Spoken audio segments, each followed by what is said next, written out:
Welcome to Scandalwater, where we cover the stories that have captivated the entertainment world. I'm Candy, a longtime educator and community theater actress. And I'm Ashley, a writer and co-founder of a local theater group. We're two friends who share a love of entertainment. From true crime docuseries, to blockbuster movies, to classic TV, to Broadway shows, and everything in between. Each week, I share a compelling story related to pop culture. And I chime in using my trivia junkie brain. We stick to the facts until it's time to settle into our armchairs at the end. Then we're simply two women with a strong cup of tea and even stronger opinions. We're Scandalwater. And if this sounds like your cup of tea, follow the show on your favorite podcast app or the Scandalwater Podcast YouTube channel. Oh, it's that time of day.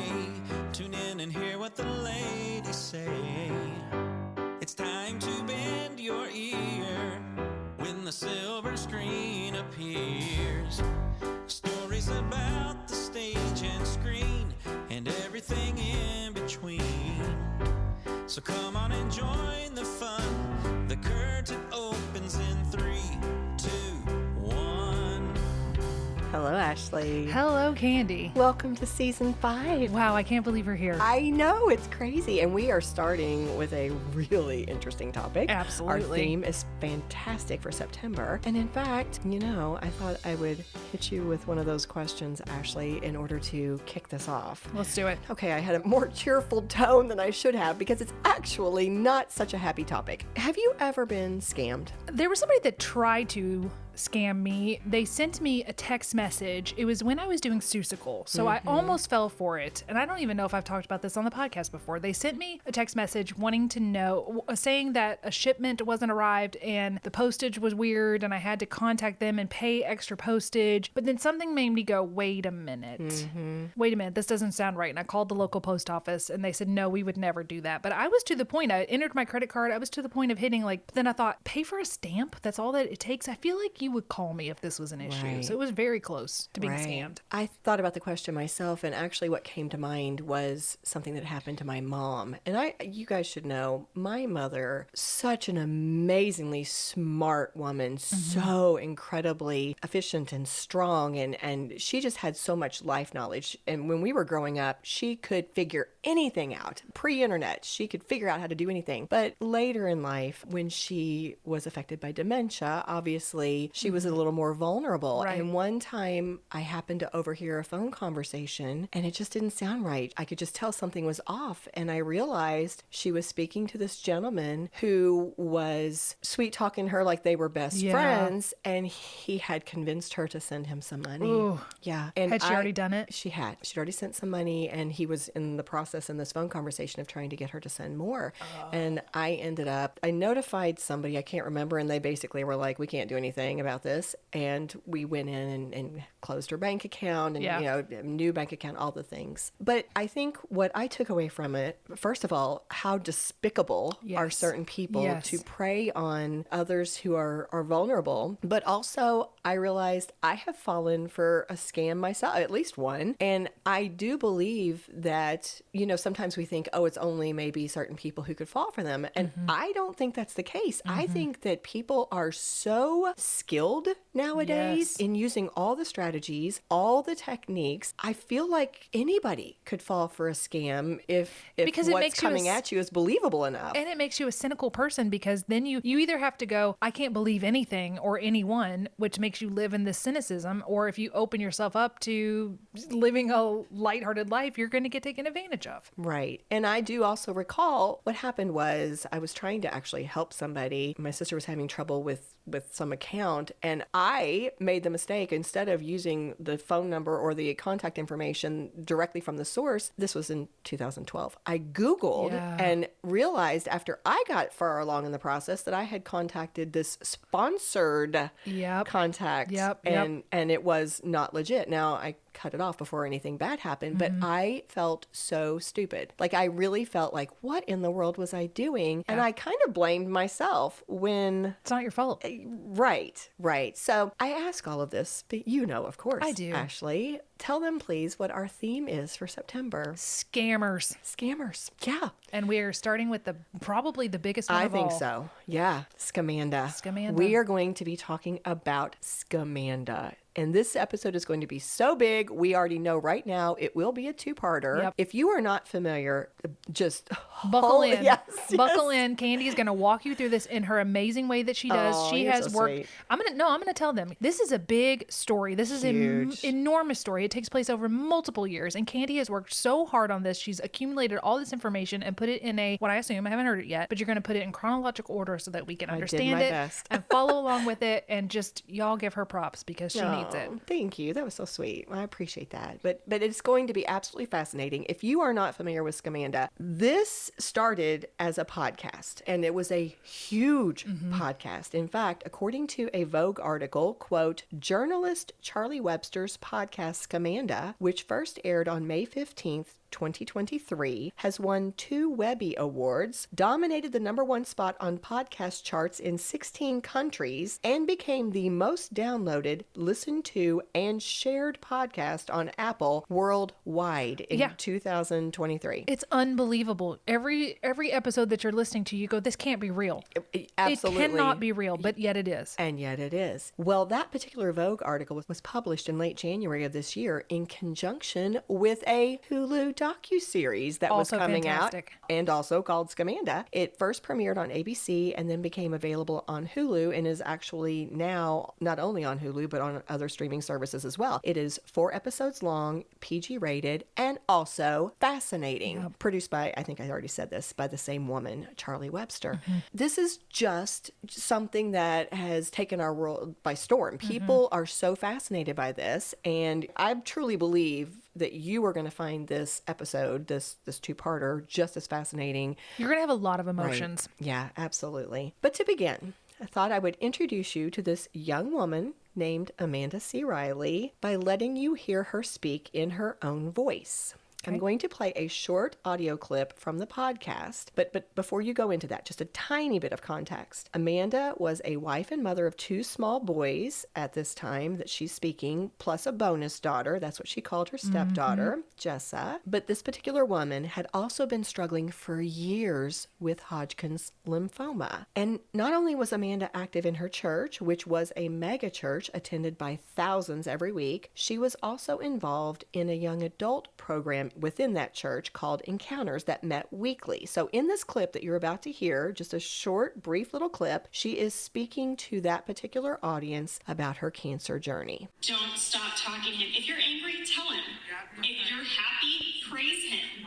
You know, if you're going through something, share it with him. Give it to him. Whatever it is, whether it's happy or mad or angry or sad, don't ignore Jesus, because he is always there, and it would be unfortunate if he brought you your miracle and you weren't watching.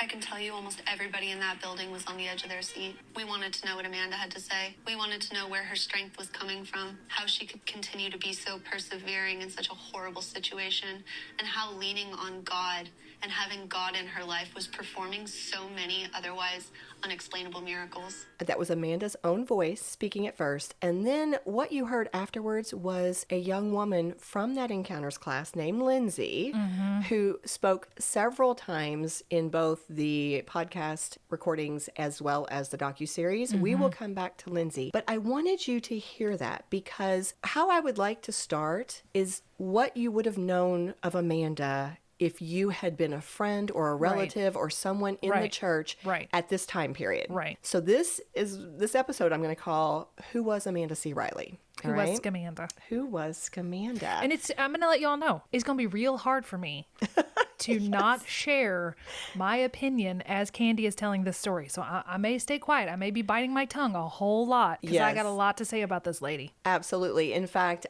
before we told started, me, she's like, don't do I it. said, we're breaking protocol, Ashley. A lot of times we start by both of us sharing our impressions, and we both obviously have done a super deep dive into this. But because this is, I think, so shocking the way certain events unfold, I think it will be more intriguing, if you will, if we just kind of let it unfold in front of you Because the you way guys that may it not did have for heard us. of her. And at this point, she's a sweet woman who's battling this cancer.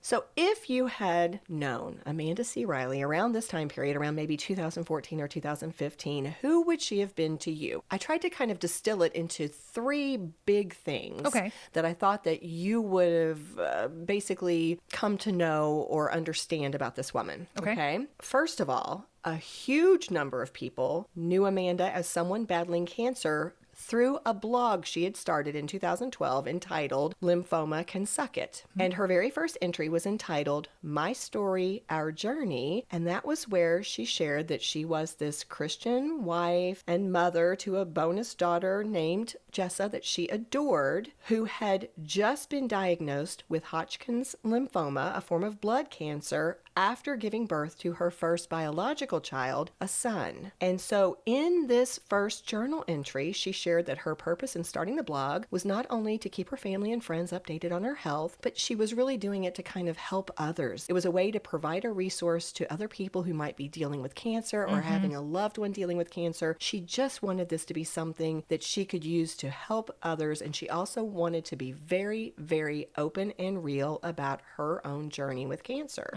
To that end, from the very beginning, Amanda posted all kinds of photos. She was consistent. Oh, yes, she was. So whether it was a picture of her laying in a hospital room hooked up to an IV, whether it was Amanda participating in a fundraising event for a cancer support organization, when she shaved her head, she had pictures showing her, there with her newly shaved head. A good comparison that I heard later on of describing this time in her life is like what we think of as influencers now, how often they post, how consistent they are, how they share with you every part of their life and they attempt to be authentic or they say they're being authentic. This is pre-influencer. She's an influencer before influencers. Right. But she's doing it through her 2012. blog. I think she was also active on Facebook. Yes, she did have some other social media. I don't know that started it immediately or if that mostly came it a was her little blog. later. Yeah, in the beginning it was primarily, I think, the blog. So to put it in today's terms, just think of somebody posting on Instagram or Facebook all the time. That's what she used her blog for. You said it already. She was so open and so real. She would talk about and share the graphic, incredibly difficult parts of her Very disease. detailed. Yeah, as well as the touching moments. I mean, she's talking about her husband and how he supported her by having the words "just breathe" tattooed down his side and talking about how he held her hand as her head was shaved. I mean, she was documenting everything. I think she called him her rock. She absolutely did. And what seemed to resonate with people most was her ability to maintain this cheerful, faith-filled attitude no matter what happened to her. And a lot happened to her. In fact, several people that spoke in the docuseries and also in the podcast would talk about it being almost like a roller coaster ride or a soap opera. There were so many ups and downs in this poor woman's life. But through it all, Amanda would come in with this attitude of really saying that her faith was sustaining her. She would say, God is good and everything happens for a reason. And so people felt like she was being so inspiring. She was just so hopeful in the midst of going through this terrible, traumatic thing. And because it was so raw and inspiring, it blew up really quickly. Really quickly. Yeah, by the time we're discussing, Amanda had a huge following. I mean, there were a lot of people who were keeping up with her blog, and it had expanded into a huge support system. Because of all the medical expenses and the loss of income, because Amanda had shared she couldn't work a full-time job. Sometimes she couldn't work a part-time job. So they had so much that they needed financially because of treatments and medicine. And yet they weren't able to fully... And their children. Yes, true. So because of all this, Amanda's brothers had launched supportamanda.com, which was this site where people could make donations, and those who donated would receive a bracelet designed by Amanda's father that read #TeamAmanda. So in her blog, Amanda would regularly give shout-outs to people who supported her in various ways. She would call them out by name. Some people did make regular monetary donations, such such as one friend who was featured prominently in both the podcast and the docuseries. It was a woman who had met Amanda through Amanda's mom, Peggy. Her name was Rebekah, and Amanda called her out as being one of her biggest supporters. In fact, Rebekah said in the documentary that she started out giving a donation, and because Amanda responded so gratefully, saying, "You don't know what this means to me. You don't know what this means in terms of my being able to take treatments," that Rebekah ended up starting to do a regular $500 a month donation that went on for several years. And in the blog, Amanda wrote that Rebekah's family alone had put years on her life. So this was like a big deal, a big deal. But Amanda would not only thank people for monetary donations, she also thanked people who supported her in lots of other ways, providing meals, babysitting the kids, helping with the kids' transportation, using cash or airline points to buy Amanda plane tickets when she was doing treatments in New York for a while, gift cards, treating the family to special moments or events like sports or entertainment events, organizing fundraisers for Amanda. It went on and on. In fact, I felt like one of the big examples was when a connection through church arranged for Amanda to meet Leanne Rimes. And this was in conjunction with this fundraiser for Amanda where they were getting all these signed guitars from famous musicians, auctioning them off to raise money for Amanda. And so Amanda got to have so many wonderful special experiences, meeting Leanne Rimes backstage and, just all these wonderful things. Another example, another couple from church arranged to have a very professional promotional video made to support Amanda, to help raise money, and also to kind of get her name out there so that more people could come on board. And they used the very popular song at that time, Fight Song by Rachel Platten. And this was around February of 2015. That video not only did gain Amanda a lot more exposure, it even got a social media response from Rachel Platten. Oh, it did? Yes, it did. Oh, wow. So lots of things happening. If you were in that area around that time, you around very well might have known her through her blog. Now, if you were close to her around this time period, you would have probably also been aware of another thing about Amanda. You would have probably seen her as a very caring wife and mother who was being tormented by her husband's vindictive ex-wife, Alita. Corey and Amanda had actually been in an ugly ongoing custody battle for years with Alita, the ex-wife, and it was probably actually around this time when they won full custody of Jessa, the stepdaughter, for a point. And Amanda told the friend that we heard speak in that first audio clip, Lindsay, that this ex-wife, Alita, was now trying to ruin Amanda and Corey's life because she was so angry over losing custody to them. Another friend, the one that we mentioned who donated $500 a month, Rebekah, she said Amanda had told her what a nightmare the ex-wife was. Amanda had shared with her one reason the Rileys had fought so hard to have Jessa with them was the fact that Alita was such a terrible mother. She didn't make her daughter go to school. She just didn't take care of her daughter. Another friend said, quote, "All I ever heard was the ex-wife was crazy." This is a moment when I'm biting my tongue. Finally, if you knew Amanda around this time period, especially if you went to church with her, you would have believed her to be a very, very devout woman who was inspiring and even something of a celebrity. Now, let me say this again. She attended this huge church. It was called Family Community Church. It was a mega church. Thousands attended. And this is in California, right? Yes. It is. And so Amanda had the opportunity to speak on several occasions. So thousands of people are listening to her speak. Absolutely. She would sometimes be featured in church promotional videos for different programs or events. I mean, this was a woman that if you attended that church, you knew who she was. Yeah. People in that church were also very good about following her blog and keeping up with her through that. So people in this church knew of Amanda's struggles through her blog, through the testimonies she would give. And one church member commented that it seemed like miracle after miracle with Amanda. For example, even though she'd been through chemo and had been using birth control, Amanda gave birth to her second child, a beautiful, healthy boy, in 2014. So people would talk about Amanda as being this, well, Lindsay used the word anointed. Yeah. She said she thought Amanda was anointed. They saw her life as a series of miracles. And it became a regular thing to support her by taking up a separate offering at church just to support her family. On on one occasion when Amanda and Corey were together on stage, Amanda shared how expensive the medicine was that she needed. One medicine, for example, was around $1,300 per bottle. So in that moment, the pastor did something that they did not normally do at their church. He made a call right there in that moment to the congregation. He said, we've got so many people here right now. If everybody would just give $1, what could we do for Amanda and her family? And a couple different people described this one particular moment. And they said that people just started flooding towards the stage. Throwing money at their feet. Not just $1, sometimes a 20, a 5, a 10. Thousands of dollars probably thrown on the stage at Amanda and Corey's feet in that one moment. And something else the church members would have known about Amanda at that time was just how serious her condition was. They knew she was terminal, and they knew that despite all of these miraculous improvements that she'd made, she did not have much time left. So I'm going to play another brief clip just to give you an idea. This is, again, Lindsay speaking, that young woman that attended Encounters at the same time that Amanda did. She is sharing... Which is the youth group.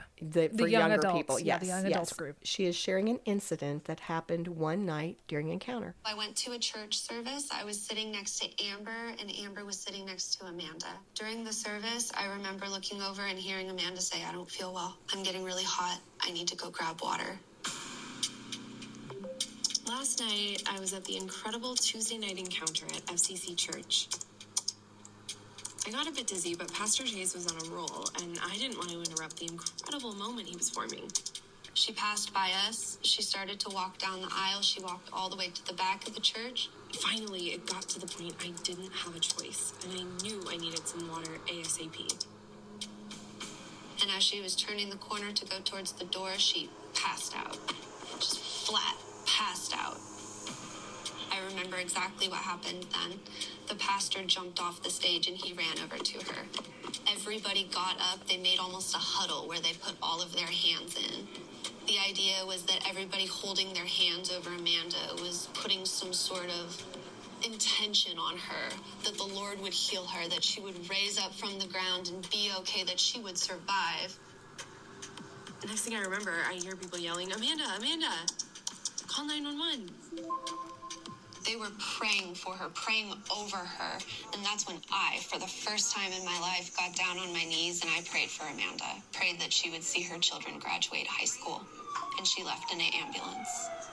I'm going to ask this question. You tell me if I need to ask it later. Listening to that, how is this woman able to command so much attention? She's not the only person that's sick. Should I ask that later? No. Oh, okay. I'm reacting because that was one of the questions I wrote in my notes. What is it about her? How would you have felt if you were a person struggling with a disease at that time, watching what was happening, the love that was being lavished, the money that was being lavished on this one family? This one particular woman. Yes. And you all, there's more to it than that. Let me share a little bit more context. Lindsay, the young woman speaking, she was an atheist prior to visiting this church. When she said that for the first time she prayed, she meant literally the first time in her life was in this moment. For this woman. She got down and prayed for the first time. Again, she felt like Amanda was anointed. All these people were totally invested in this woman and her health. Something else that comes out in the docuseries, but not in the podcast, is that Amanda actually urinated on herself when that happened. So these are people watching this woman who appears to be in serious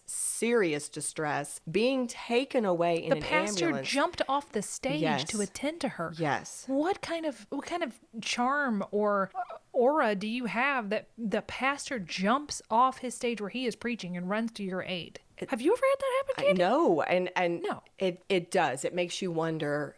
Yes. What was her magic formula? Right. That I've seen her. She's cute. She's cute. Mm-hmm. But what is is it? amazing. Yeah. It is amazing. Well, that's the Amanda that everybody knew in 2015. Now do we get to go back and say what really going to happen? Okay, thank goodness. Now we're going to introduce the real Amanda to you. Okay, thank goodness. I don't know if I could have handled it, guys.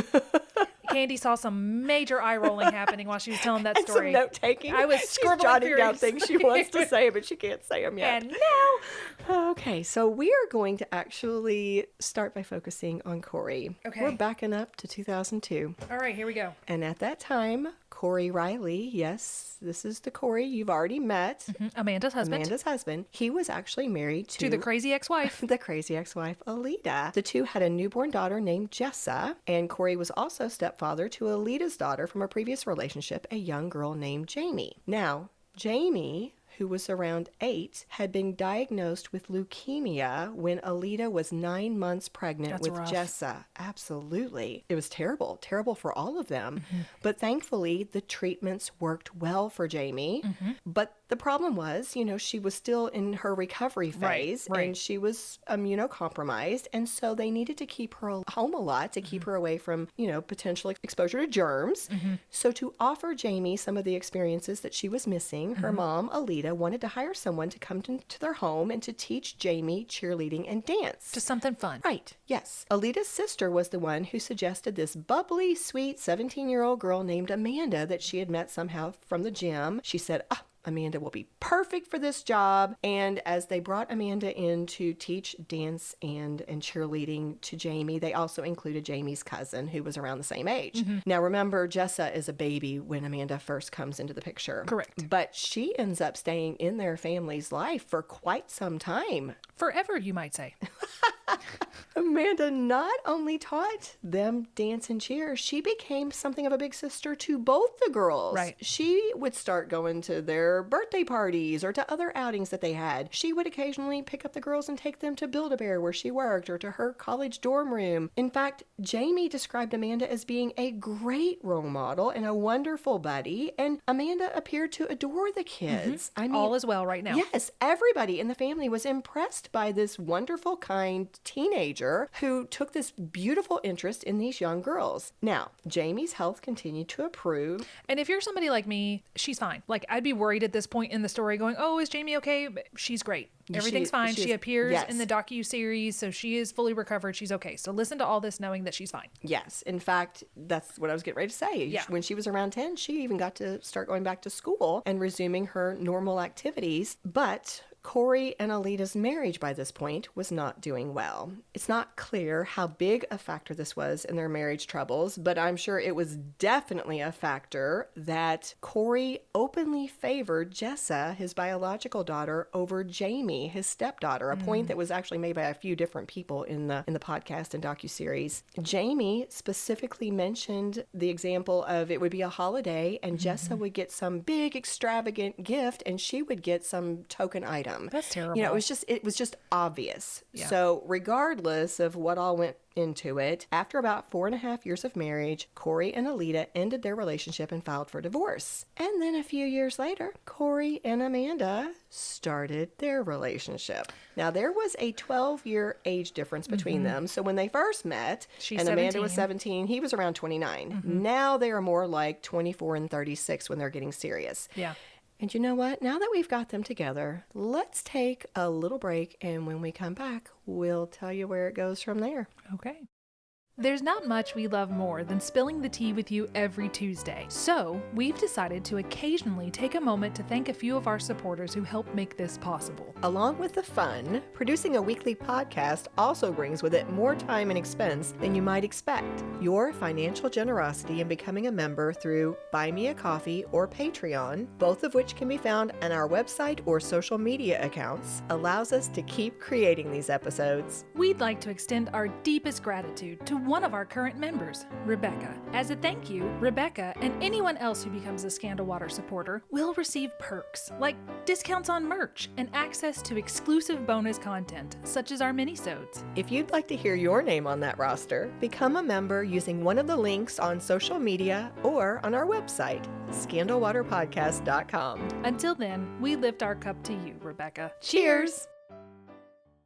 And we are back. It was hard sometimes to pin down specific dates, but we do know that by 2010, Amanda and Corey were a couple, and I believe were even engaged, because this was when they became friends with an older couple named Lisa and Steve Berry. Now, Amanda and Corey met the Berrys when Jessa, again, that's Amanda's bonus daughter, that's what she always called her, began attending a new school and was placed in the same class as Lisa and Steve Berry's daughter. And what actually connected them was when Lisa took an action on behalf of Jessa. Their daughter had heard Jessa talking about her wonderful stepmother and how hard it was to be with her own mom. So we're talking about stepmother being Amanda, And Alita. Alita being her actual biological mother.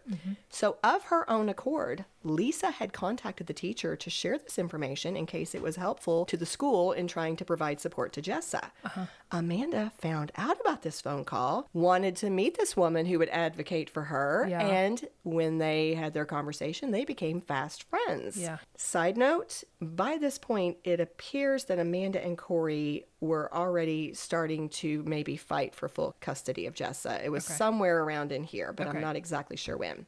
But Lisa and Steve were very social. They took to this fun young couple right away. They brought Amanda and Corey into their own circle of friends, and they would have dinner at each other's houses, celebrate birthdays, all kinds of things they did together. Lisa was very impressed by Amanda. She thought that she was this articulate, bubbly young woman, smart, pursuing a PhD from Stanford, and she just loved seeing them together, especially how Corey seemed to just Adore her. Yes, just dote on Amanda and Jessa both. Well, as they grew closer, Amanda just loved Lisa too. She called her doppelganger mother because Lisa resembled Amanda's own mother, Peggy. And Lisa even supported the couple in their ongoing battle with Alita, the ex-wife. The crazy ex-wife. That's Don't right. forget that part. Right. Not just an ex-wife. She's a crazy ex-wife. Yeah. In fact, Lisa said she even called CPS on Alita one day because of an incident that Amanda had shared with her. And a few times she went to court with Amanda for custody hearings, which was something To that support her. Amanda had requested, even though Lisa commented it felt a little odd because she thought, well, she wants me there to speak or to give some kind of testimony to support them. And she said, no, it seemed like she just wanted her there. To bear witness. Right. Regardless, this couple is so close that when Amanda and Corey held their wedding ceremony in 2011, Steve was one of the groomsmen. But it was prior to that, it was still in 2010 that Amanda first told Lisa about her cancer diagnosis. Lisa said she could remember very clearly how it played out. It was a few months after they had first become friends, and their kids were already friendly and playing together. And one day, Amanda was picking Jessa up from Lisa's house when Lisa mentioned a fundraiser that had been held for this man in their community who was very well liked, but he was going through terrible bout with brain cancer. It was terminal. And he was actually the father of one of their kids' classmates. And she shared that this fundraiser had raised around $100,000 to really support good. them. Absolutely. Lisa said Amanda called her the very next morning to tell her she hadn't wanted to tell her before, but she has cancer too. Lisa said it struck her as being odd even then. She wondered, well, why wouldn't Amanda have mentioned this before? In the moment. Right. But Amanda goes on to share, she's already been taking chemo. She gave some other details about her cancer journey. She shared her concern that she wouldn't be able to have children because of all this. And Lisa and Steve are very sympathetic to this couple, very supportive, especially since Steve's first wife had died after an 8-year battle with cancer. So the Berries were on board to help with whatever this young couple might need. And Lisa said within 2 days, she was picking up Jessa from school because Amanda felt sick from her chemotherapy. That year, Lisa's birthday party was supposed to be a blowout. And she shared how touched she was that Amanda made a point to come despite being so sick with cancer. They had expected that the Rileys would have to back out. Right. But they came. It meant so much to them. And at one point later in the party, Steve, Corey, and this other fellow too were in a little group. They were enjoying cigars, having a great time. And suddenly Corey got really serious and he confided that Amanda had progressed to stage 4. He said that she'd been told she didn't have much time to live. The way Lisa and Steve understood it, we're talking like 6 to 12 months. Right. Steve said this was a really somber moment in the middle of this party. He was very affected by it. This was 2011. Keep that in mind. Then another incident happened not long after that didn't quite feel right to Lisa. Amanda approached her asking for money for this life-saving blood test she needed. It was very expensive. Lisa was hesitant. This seemed really off to her, but she didn't feel like she could say no, so Right. she gave the money. And then another day, Lisa was watching Jessa because Amanda was in the hospital. She had some type of medical procedure she needed done. Lisa wasn't sure what, but she was happy to help out. Right. So they were at the pool. They were at Lisa's pool out back, and here's what happened. This is Lisa's own voice. Can you watch? I'm in the hospital. Okay. And she says, I'll be there at such and such. I said, well, we're just going to be swimming. We'll be in the pool. We're going to be swimming. Okay. And she came over after being in the hospital, and she came in the pool. She came in the pool with me. I didn't know what she was in the hospital for, but she came in the pool. She had her hair pulled back in a ponytail, I think. And she had a little tiny round Band-Aid. One of those little tiny Band-Aids behind her ear. He said, Amanda, why do you have a Band-Aid behind your ear? But a small one. She goes, well, I was in the hospital this morning. I was having fluid drained off my brain. And I thought, first of all, you'd have a big bandage. You wouldn't have a little tiny round one that comes in a Band-Aid pack, those little ones. I don't even know if they still make them that small. They're the ones that nobody ever used. They're always the ones left over in the Band-Aid pack. Anyway, well, she had one of those right behind her ear. And she told me that she had fluid drained off of her brain in the hospital. And I'm like, okay. And then she went underwater, swam underwater. And that's when I just was like, this is not right. I mean, this is not right. It's not real is what it is. Right. It's not real. Can you imagine? Candy, I'm going to go get fluid drained off my brain with a teeny tiny needle. And all I'm going to have is this little Band-Aid. And I'm going to go underwater with the chlorine so I can get my brain full of water now that I just had drained off. That you would even get near water. No. I mean, none of You had this. the fluid drained off, not in. It's crazy. Well, Lisa, this woman, she knows how to follow things up. Good job, She didn't Lisa. just rely on her feelings. She pursued this. She followed up with a friend who had a medical background, and this friend confirmed there is no way Amanda could have gone underwater after having fluid drained off her brain. And then Lisa confirmed through a different source that Amanda was not even enrolled at Stanford. And so Lisa starts processing all these things, and she starts thinking back, these things that she'd let slide. Yeah. And also after she gave her that money that she happened to have a really fancy family photo shoot taken. How about that? I didn't remember that one. Yep. Yeah, but she remembered that Amanda had always had some kind of drama swirling around her, and she started tracing it back. Like, whatever happened to that bridal magazine coverage that was supposed to happen, when Amanda had her big fancy wedding? I mean, there was all kinds of things that she realized she's been lying all this time. In fact, that's what Lisa said. She knew now that Amanda was a liar. Yeah. So she started avoiding Amanda's calls. She started avoiding her in person as well, but she just tried to cut off all contact. And she was so, I don't know what the word would be. She apparently was so negative towards Amanda that her husband, Steve, even made Lisa go to their pastor. He's like, honey, you got some anger. Yeah, he thought Lisa was being unfair to Amanda. And what was interesting was Steve and Lisa share that after listening to Lisa present her entire argument, the pastor actually told Steve, you need to trust your wife's intuition. Yeah. Yes. I mean, you could tell Lisa felt vindicated.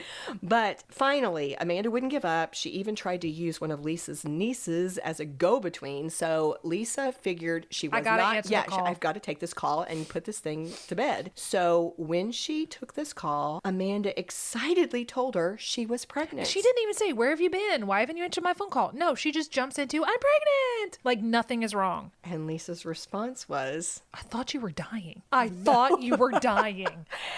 And Amanda told her the pregnancy was reversing the cancer. That doesn't happen. No. That's not real. Yeah. I would really love to have heard the entire conversation because we only got to hear like a little snippet that Lisa was sharing. I love how with us. Lisa's like, I thought you were dying. I know, that's what she says to her. And that was the last time Lisa ever spoke to Amanda. Now, she had no idea that Amanda So she just cuts her out of her life. Yep, she says she's goodbye. Done. She's done. She didn't know that Amanda had started a blog in 2012 to share her cancer journey. Her new cancer journey, guys. Exactly. Her new one. That's the important point. Right, because she said she has just been diagnosed after giving birth to her son, remember? Yep, but the cancer reversed the disease. So, she didn't have it. Well, and some of the things that Lisa missed was, we mentioned that roller coaster ride. I can't even detail all of this. It was really hard to follow because there were so many ups and downs. But just to give you a little taste, after being so seriously ill, Amanda shared around 2013 that she was in soft remission, although she needed an inhibitor drug to keep the cancer away. And then it wasn't that long after this soft remission post that there was another huge post.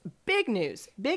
On the tragic side, her cancer was back and it was very serious, but miraculously, despite the fact that she had this cancer and that she'd been taking birth control, she was pregnant again. Oh my gosh. So her friends are advising her, please do not do what you're telling us you're going to do. But Amanda's course of action was she shared with everyone she was going to stop all treatments in order to protect her miracle baby. And people are like, in fact, one of the people who said this was, she's going to come up in part 2, but there was this lovely woman who took care of her child. Babysitter. Yes, her babysitter. And Mahasti said, Amanda, you have another child.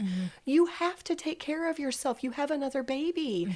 And Amanda's like, no, this is going to work. And in fact, she shared this on the blog. She shared this with Mahasti. The doctors feel like this is a perfectly safe and doable plan. She knows it's perfectly safe and doable because she knows she's not really sick. Exactly. And again, miraculously, despite all the meds, the chemo, everything she'd been through, her second child was born in 2014, a beautiful, healthy boy. Because she wasn't sick. Yeah. But more ups and downs from there. For example, if I followed the timeline correctly, it was only months later that the cancer was found to have metastasized to her right lung, causing Amanda to be reclassified as stage 4. And again, it was understood she doesn't have much time left. And this brings us to around the time where we started, 2015, when approximately 4 years after last speaking with Amanda, Lisa Berry saw an email notification about a fundraiser that was being held on behalf of a young woman with Hodgkin's lymphoma. Because they still live in the same area, right? They do. I mean, not in the same neighborhood, but Yes. generally General area. the same area. Yes. In honor of this woman's 30th birthday, 4 Chili's restaurants in the area were all going to donate 20% of their proceeds to this woman's foundation in order to help pay her medical expenses. And then Lisa noticed the name of the woman, Amanda Riley. She couldn't And believe Lisa it. said, hold up. Lisa said, hold the phone, let me take off my earrings and make a phone call. So she is just outraged. She found I can't Amanda's imagine. blog. Can you imagine being in Lisa's shoes at that moment? At this moment? Oh, furious. Oh, I would Furious. be beyond just livid. Yeah, absolutely. And so, but she's tracing this back. She's like Yeah. a little detective herself, and she's reading the blog, and she's noticing it says, I've just For the been first diagnosed. time. Right, this is 2012. She knows she was told back in 2010 Amanda had cancer. And by 2011, supposedly she'd She's been terminal. told, yes, that she didn't have much time left. So the more Lisa read, the more she's reading the matter. shout out, the shout outs matter. about all the donations and the gifts and she's just becoming more and more furious. I would have to take to my couch. I would have to lay down with a wash rag, a cold wash rag on my forehead and just think, like, what am I going to do? Well, something that tickled me, and I don't know exactly where this happened. I know it was the year 2015, but I Yeah. don't know exactly where it was in the midst of all these occurrences. But Lisa cracked me up when she said, I think she just needed to have some small act of defiance. Yeah, she did the downvote. She did the thumbs down to the fight song. She's like, Yes. ugh. And then she And told they her called friends. and had them put the dislike on it too. And it got to her too, because It Amanda wrote did. about it in her blog and said, despite the people that don't support me, and Support Lisa's me. like, I knew it, I got to her. Oh, that was so funny. But not long after all this, Lisa ran across a post on social media written by a woman named Nancy Muscatello. Nancy identified herself as an investigative producer who had worked for shows like Hard Copy and Inside Edition. I mean, she's serious stuff. And Nancy shared that she was starting a new show called Crime Watch Daily, and she was calling for She's just tips. looking for criminals. Right. I just need some suggestions. Tell me about some scams that you might be aware of that I might want to investigate. Lisa says, hang on, I'm going to type this out. I got something for you. Nancy, listen to this story, girl. Well, I think it was in the docuseries. They asked Nancy Muscatello to read just the first Yeah. few sentences of Yeah. what Lisa wrote, and I want you to hear that Yes. in Nancy's voice. Hi, Nancy. I am contacting you because I saw a comment you left. I believe that I have a story that you might be very interested in checking out. There is a 30-year-old woman in Silicon Valley, California, who is now claiming to have stage 4 blood cancer. This person was adamant that they knew that what she was saying was false and that she didn't have cancer. And it's not that she's saying, I know it's not true. She literally knows it's not true because of the 2 years. She has proof. Right. It's not just in the moment like it's happening this year. And, oh, I know it's not true. I know she's not sick. No, the fact that she said it's her first time. If Amanda had just said, it's my second time being Right. diagnosed, this may not have happened. But she went with the biggest impact, which is first time. Yeah. Well, Lisa went on to say in her message that she fully believed the husband, Corey, was in on it. And she urged Nancy to take a look at Amanda's blog. And she made just one request, which was that Nancy keep Lisa's identity anonymous, explaining that she worried for her own safety and that of her family if word were to get out that she was the whistleblower. Yeah, at that point, I don't blame her because people love Amanda. Absolutely. And Nancy did agree. She said, in fact, that's kind of normal when people give inside information like that. And just to let you guys know, Lisa's identity did not come out until the docuseries. Yeah, they kept that secret for years. But here's the thing. Amanda, who for years had been documenting both her long cancer battle and her bitter custody battle, was now headed for a brand new war, even though she had no idea. Oh, yeah, it's coming. Armchair psychologist. So we're going to stop there. Okay. We're going to go to the armchair and all the things we've been holding back. Let's only talk about things that have been revealed so far. Okay. But now it's a free-for-all. What would you like to discuss? Okay, so my scribbly notes early on where you talked about, it reminds me of the verse in Proverbs, charm is deceitful. This woman had so much, the charm she must have oozed to get all of these people on her side. Even Nancy said that when she first started reading the blog and seeing all the pictures, she said that Amanda struck her as this kid sister that you wanted to protect. You wanted to be friends with her. And she's so bubbly and so sweet and so positive despite all the horrible things that are happening to her. But she could be positive because nothing horrible is happening to her. It's all a big act. I'm going to jump in on that too. One of the things that we discover as we listen to all the people who speak in the podcast, on the docuseries, so many people had a close loved one who had been affected by cancer or they'd lost to cancer. And I think somebody, I can't even give credit to the right person because I don't remember who it was, but I think at some point somebody said that was part of your emotional investment. You'd lost somebody and yet you're seeing this girl who seems to be beating it and she's giving you hope and she's living while she's dying. And it was part of what did draw people in was that they had their own tragic stories that were just, and they're projecting all of those tragic stories onto her because if you look at her, like people who have real cancer, all the events that she was going to, I don't think that the chemo would make you too tired to participate in all those events. I don't know. I'm assuming the people that I have seen that have it are very, very tired. They don't have the energy to go to all this stuff. They don't look like Amanda looked. Amanda looked healthy. She had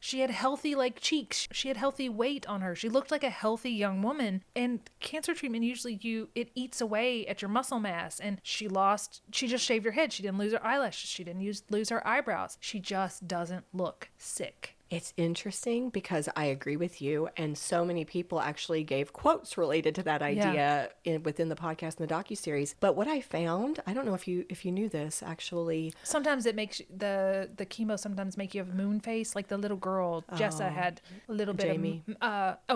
Jamie had the moon face where it swelled up her face a little bit. Yeah. Well, what I was going to say is I'm not sure if you had a chance to listen to all this. I don't know when they were added, but Charlie Webster, who produced both of these works, went back and added a lot of bonus episodes, a lot of bonus content at the end of the podcast. The last one I heard was about the teacher. Okay, I think you might be up to speed. There may have been one thing after that. But in one of those bonus episodes, Charlie said, a lot of people pointed out that she never looked sick or she didn't lose weight the same way. She goes, I will say one of the things I've discovered is that people don't always respond the same way. Yeah, and so true. like if anybody had that moment of doubt, she goes, I think they were able to tell themselves, but everybody's different. In fact, I think it was Rebekah who shared one of the reasons she was so invested was right after she met Amanda's mom, Peggy, she had become involved with this fellow that she fell deeply in love with. And then he was diagnosed with cancer and he was gone, I think, within a year. Yeah, and I it was very fast. and Peggy supported her through all of it. And so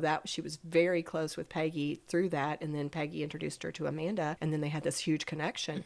But I believe it was Rebekah who shared that her fella, actually, the medicines made his eyelashes grow longer. Incredibly Yes, you're right. long. You're right. And they had to trim them. Yes. So even though you would think people might have picked up on that, even that could even be explained away. You could say, well, typically, yes, this is the way. But in my case, I'm reacting to it a little differently. Yeah. The thing that got me was just her charm.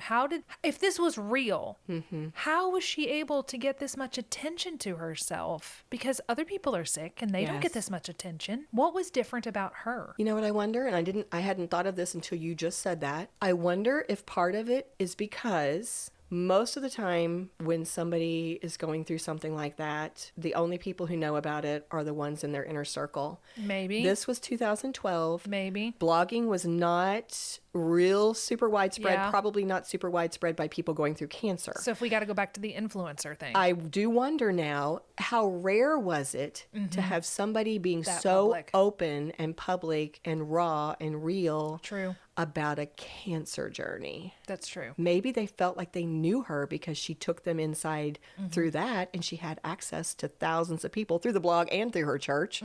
I wonder if that's part of it. Maybe. So the second point that you said people would know her from is from Alita. So the note that I made about Alita, I think that they wanted full custody because I think they wanted a babysitter. And I think it was better optics for her blog because we have full custody, this horrible ex-wife. I think it just helped her tell her cancer story that this other, and I feel so sorry for Alita. I know you don't have time to dive into everything. We're going to talk more about her in part 2. But just knowing what happened to her, horrible. I feel bad for her. I feel bad for Nancy.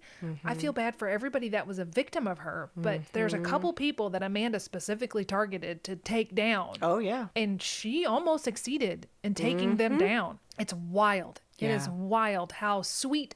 You know what? It's like in our Flowers of the Killer Moon, how the guy that was the Christian dude, that was the one really behind all the killing, how sweet and how everybody thought he was so wonderful. Hale. And he was the devil incarnate. Absolutely. Absolutely. Okay, so third point where you talked about the church. The devout woman, people would think her as a devout woman. She was a celebrity at her church. They said she had miracle after miracle because she had no issues. So there's no miracle because there's nothing wrong. Right. And then I talked about how did this woman make herself so special. And then I wrote a little snidely, her special talent was fainting and peeing herself.